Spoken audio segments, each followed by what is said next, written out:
Doctor Lakshman, आप किस तरह से देखते हैं? माना कि ये एक हेडलाइन कैप्चर करने की एक कवायद जो निरंतर चलती रहती है बीजेपी में, मोदी जी के अपना जो प्रचार तंत्र है वो इसमें लगा रहता है आठों पहर।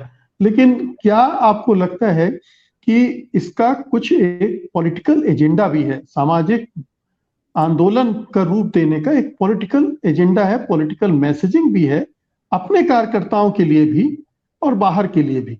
अपने कार्यकर्ताओं को, जिनके अंदर अगर कहीं यह एहसास भर रहा हो कि अब बहुत हो गई नफरत नफरत, हिंसा हिंसा, कहीं एक हिस्से में उनको बताया जाए कि ये तो सामाजिक आंदोलन है, इसमें लगे रहो।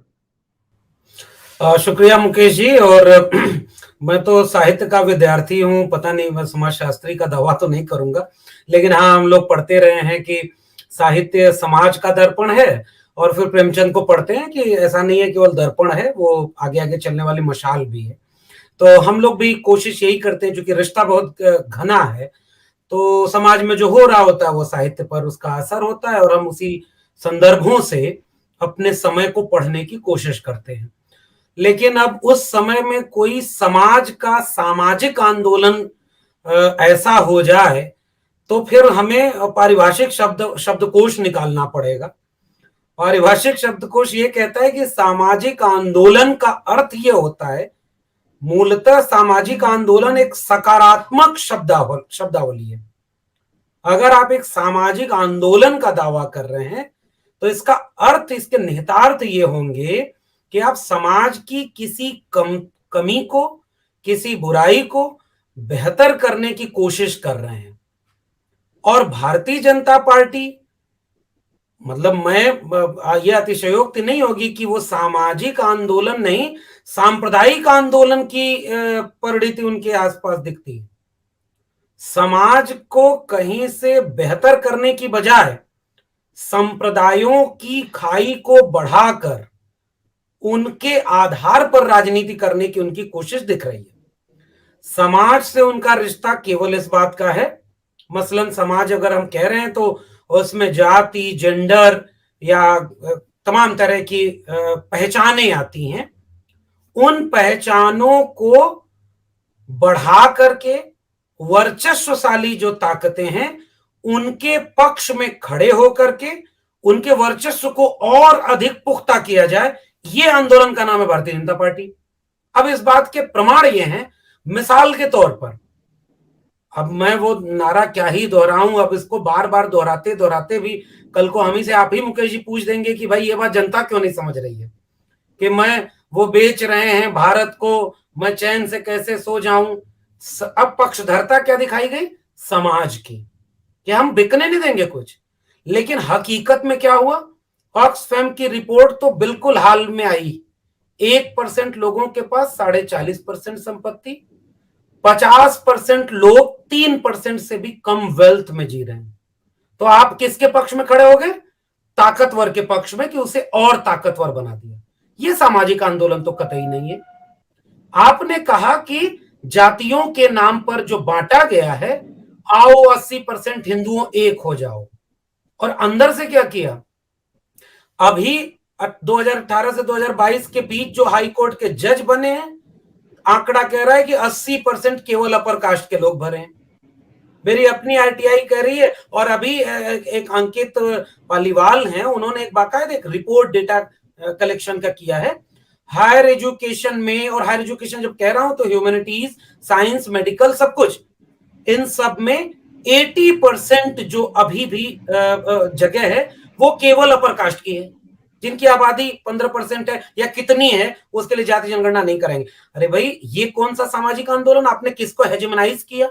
ये तो सामाजिक आंदोलन नहीं है। तीसरी तरफ जातियों के जो सवाल थे, मैं ओबीसी मां का बेटा हूं, हमने पहला राष्ट्रपति दलित बना दिया, मतलब दलित राष्ट्रपति बनाया, पहली महिला आदिवासी बनाई, 27 कैबिनेट मंत्री ओबीसी, जातियों का कार्ड खेलना, और उन जातियों के जो बुनियादी सवाल हैं उन पर बिल्कुल विपरीत स्टैंड पे खड़े होना। जाति जनगणना नहीं होने देंगे। आप जाति जनगणना का जिद करोगे तो हम जनगणना ही नहीं होने देंगे। आप रिजर्वेशन की बात करोगे तो हम ईडब्ल्यूएस रिजर्वेशन दे देंगे। मैं एक पूरा एनालिसिस कर रहा हूं। क्या आप ये कहना चाहते हैं डॉक्टर लक्ष्मण की दरअसल सामाजिक आंदोलनों को रोकने का ये सामाजिक आंदोलन बन गया है।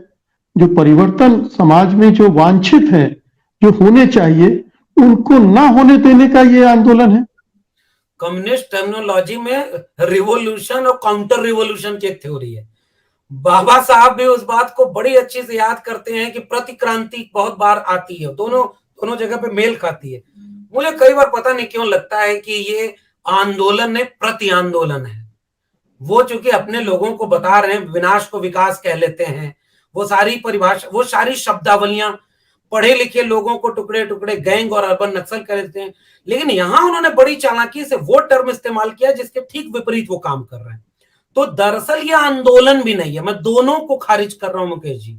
न तो कहीं से ये सामाजिक है और न तो कहीं से ये आंदोलन है। आंदोलन टर्म भी पॉजिटिव अप्रोच का है, यह तो विनाश है।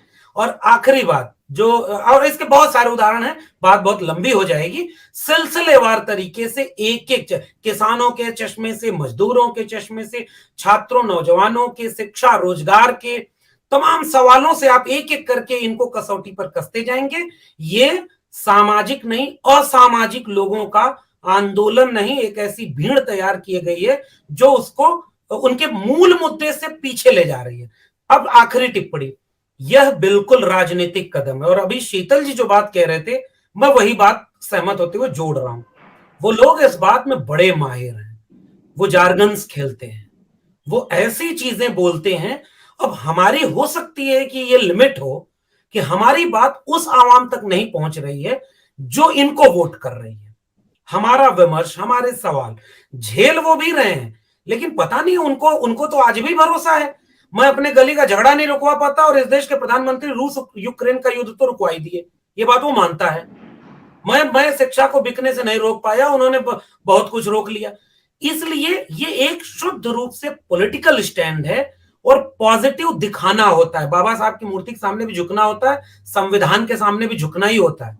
ये इसलिए पॉलिटिकली अपने कैडर को इस रूप में दिखाना।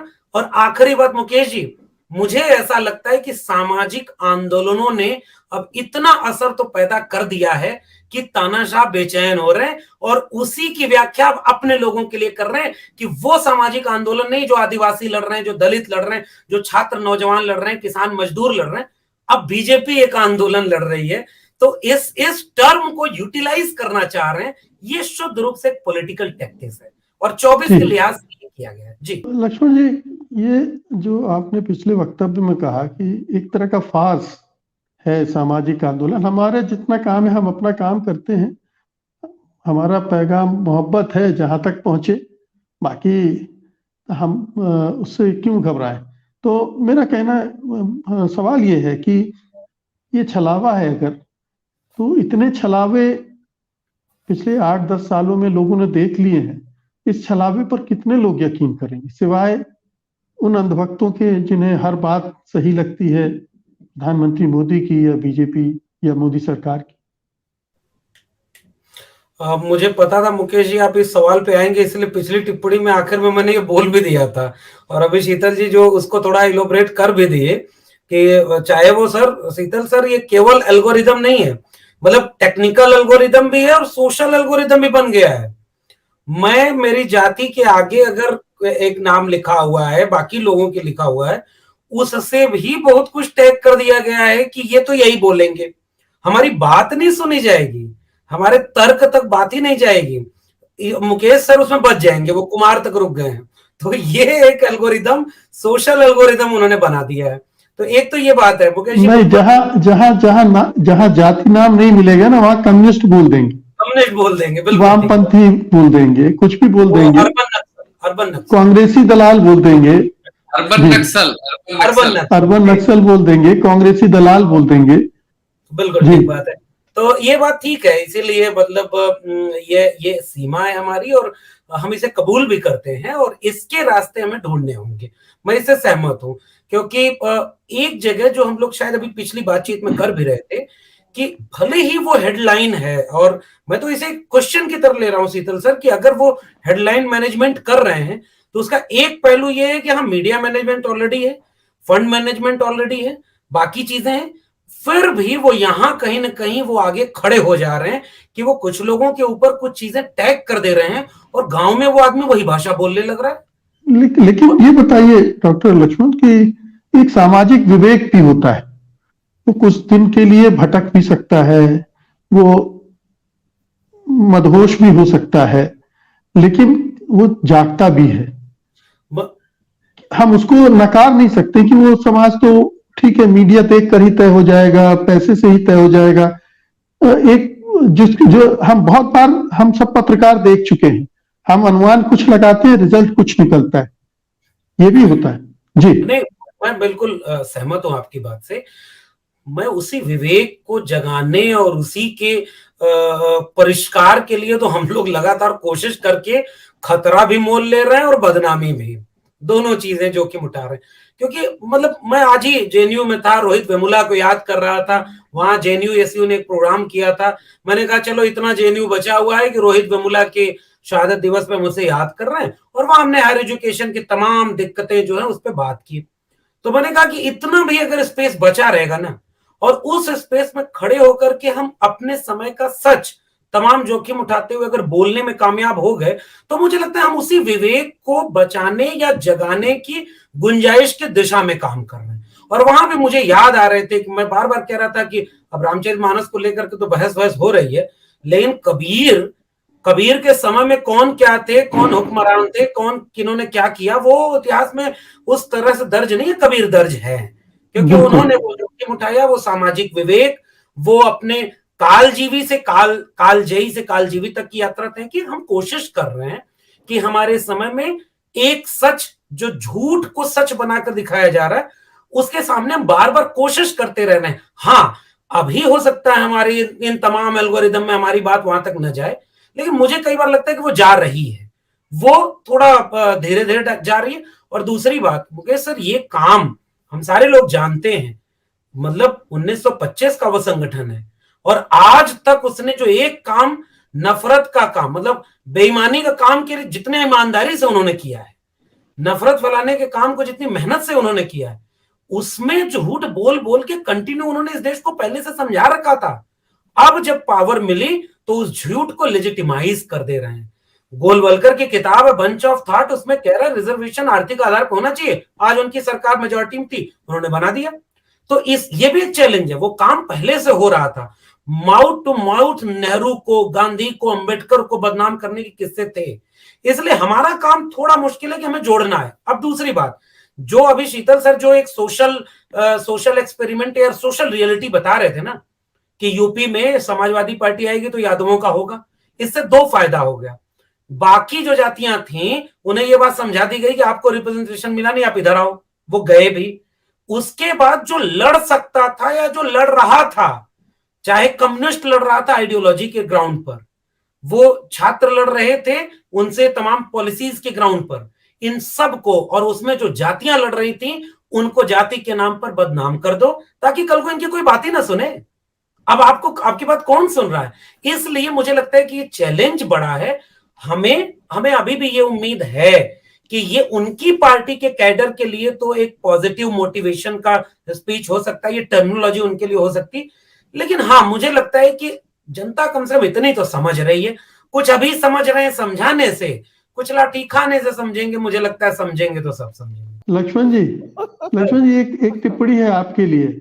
लक्ष्मण जी, जिस तरह से रामायण को गलत कहता है, क्या वो कुरान को भी काफिर पर, अत्याचार पर बुरा कहेगा?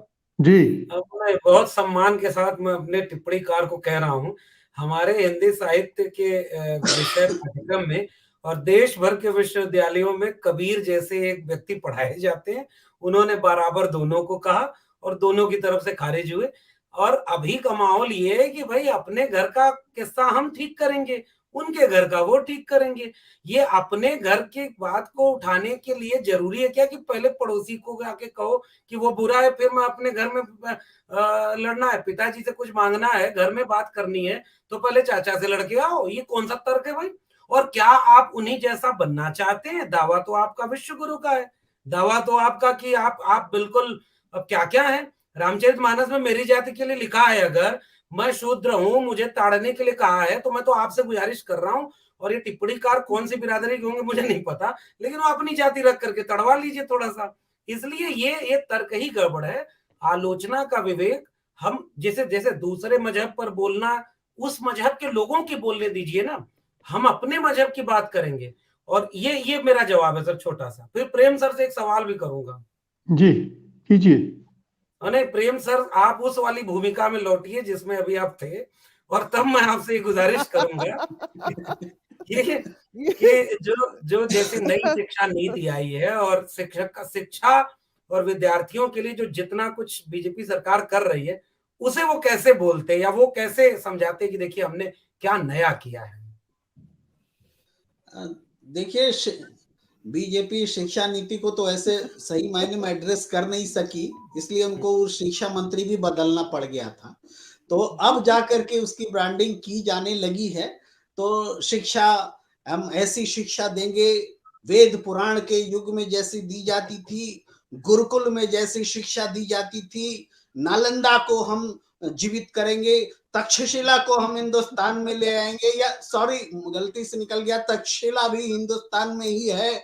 तो ये जो है पूरी दुनिया जो है हमारे हिंदुस्तान में आकर के पढ़ेंगी और हमने सबको आमंत्रित किया है। अब सारी यूनिवर्सिटीज इंडिया में आ रही है। तो इस तरीके से जो है न्यू एजुकेशन पॉलिसी आएगी। और एक समान शिक्षा की बात न करो, ये हमारी मनुस्मृति नहीं सिखाती है।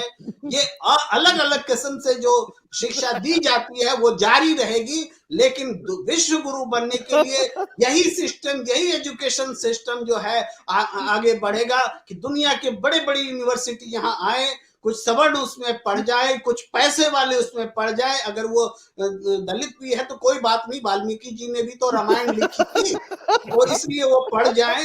तो इस तरीके से हम एजुकेशन पॉलिसी को स्ट्रॉन्ग कर रहे हैं। जी बहुत धन्यवाद। वाह भाई वाह।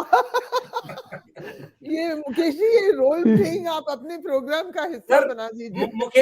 मुकेश सर आप क्या कोई बीजेपी प्रवक्ता नहीं रहता, ये काम हर बार किया करिए, कम से कम पक्ष विपक्ष दोनों आ जाया करेगा। चलिए प्रेम जी को धन्यवाद आज के इस पूरे कार्यक्रम को रोचक बनाने के लिए।